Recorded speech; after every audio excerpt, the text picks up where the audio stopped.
My lords, it would appear that in a recent report I made a rather large error.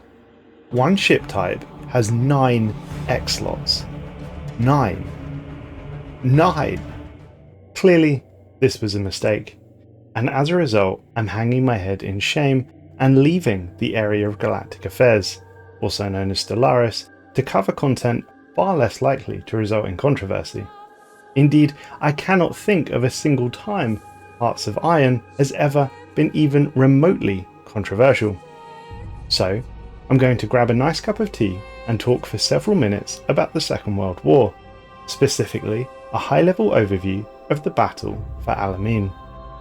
Conflict in North Africa had been ignited in 1940 by Italy's invasion of Egypt from its colony of Libya. This, at the time, threatened Britain's vital strategic assets, namely the Suez Canal and the Persian oil fields. However, when the Allies defeated the Italians, Germany intervened on behalf of its ally in the spring of 1941.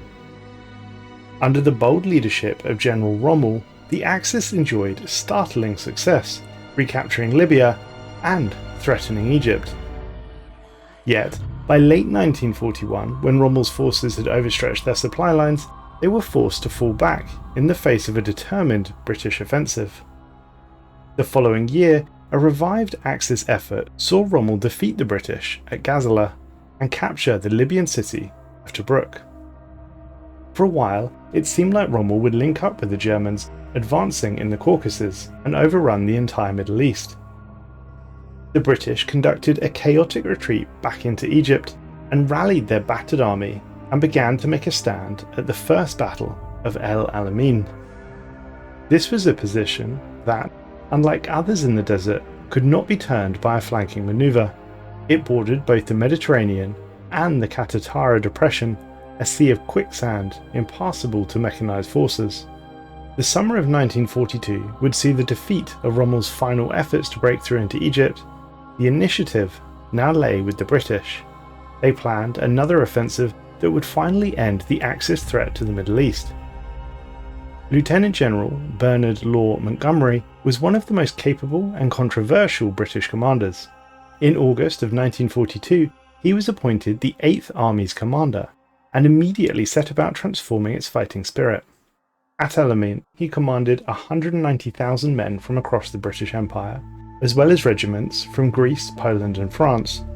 They were equipped with over 1,000 tanks, 900 artillery pieces and 1,400 anti-tank guns. His counterpart, Field Marshal Erwin Rommel, was already famous for his brilliant generalship during the battles for France and North Africa. Rommel was a master of desert warfare, earning the nickname the Desert Fox. He exuded frantic energy and led from the front. He inspired his troops to great feats of heroism and endurance. His instinct for handling armoured formations, combined with the superiority of his German units, enabled the Afrika Korps to constantly outmatch the Allies, often against heavy odds.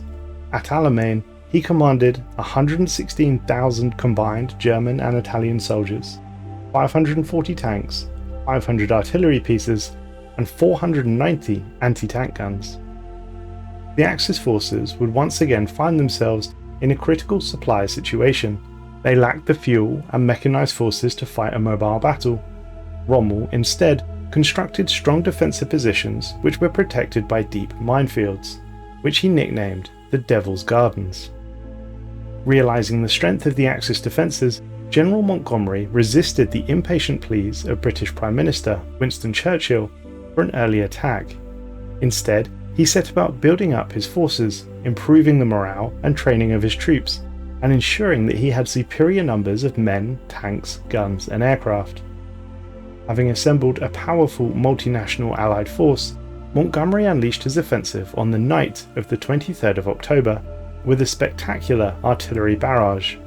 In the early hours of the 24th of October, British infantry and engineers began Operation Lightfoot, a painstaking and hazardous process of creating 2 channels in the minefields through which the armoured forces were to advance.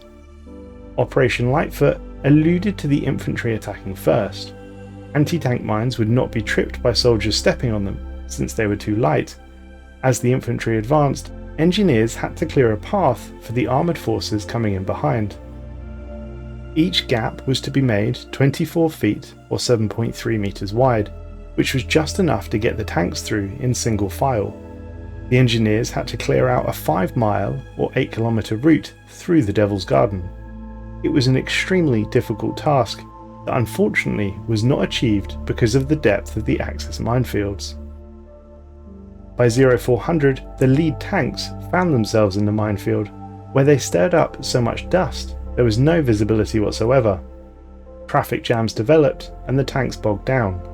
Only about half of the infantry attained their objectives, but importantly, none of the tanks would break through. Meanwhile, the British 7th Armoured Division made a secondary attack to the south. The main attack aimed to achieve a breakthrough and engage and pin down the 21st Panzer Division and the Italian Areti Division, while the Free French were on the far left to secure Korat el Himinat and the El Takwa Plateau. The right flank of the attack was to be protected by the 44th Infantry Division with the 131st Infantry Brigade. This attack met determined resistance, mainly from the Italian 185th Infantry Division and part of the German Parachute Brigade. The British and Allies eventually established a forward line from where the Axis forces would be engaged and worn down. This battle of attrition, euphemistically, was termed the Crumbling by Montgomery, and it involved brutal close-quarter fighting in which the soldiers were tested in a maelstrom of heat, noise and horror. While they were able to beat back the Axis counterattacks, the British efforts were hampered as their tanks remained held up in the congested minefield corridors and suffered punishing losses from enemy anti-tank guns. Despite the difficulties, Montgomery and the Allied forces held their nerve. They pressed home the attrition of the enemy forces and launched a diversionary attack to draw in scarce Axis reserves. Montgomery then paused and regrouped before launching his final attack, codenamed Operation Supercharge, on the night of the 1st of November. After several more days of severe fighting, the British achieved a decisive breakthrough on the 4th of November. While the British managed to capture the bulk of the Axis infantry, Montgomery's caution allowed the motorised portion to escape and live to fight another day. Nevertheless, the British and Allies had won a remarkable victory, and Montgomery began pursuing his beaten foe back into Libya and Tunisia. El Alamein was the first clear-cut and irreversible victory inflicted by the British Army upon the Axis powers. Coming after years of frustrating setbacks, this was a massive boost to British morale. Victory proved that the problems that had plagued the army for years had at last been overcome, and that its equipment, tactics, generalship, and fighting spirit were indeed a match for the Axis. For Churchill, the victory was vital for re-establishing British prestige before America reduced Britain to the role of junior partner in the Western Alliance. This was why he had been so anxious to instigate the battle before the start of Operation Torch, the Allied landings on the coast of Algeria and Morocco. These landings began on the 8th of November and forced the Axis to fight on two fronts. With the Allies also prevailing in the naval and air wars raging across the Mediterranean, the Axis position in North Africa was now untenable. Despite this, Hitler would belatedly order a massive reinforcement which enabled the Axis to fight a defensive campaign in Tunisia all the way through into 1943. Although they fought a tenacious rearguard, the Axis forces were in an impossible position. In May, they were forced to surrender with the loss of around 240,000 prisoners. Aided by Churchill's rhetoric, which he titled The End of the Beginning, Alamein has become enshrined in British mythology as one of the great strategic turning points of World War II. This may be an overstatement, given that North Africa was, in reality, only a sideshow compared to the titanic battles waged on both the eastern and western fronts. However, the battle would boost national morale and became one of the most celebrated victories of the war. Alamein also established the reputation of Montgomery. Using his talent for self-publicity, he claimed all of the credit for the victory. This would make him a household name and secure him prestigious commands in Italy and northwestern Europe. While he was able to cement his image as a national hero, his conduct during the battle remains the subject of debate. Churchill had the following to say: "Before Alamein, we never had a victory.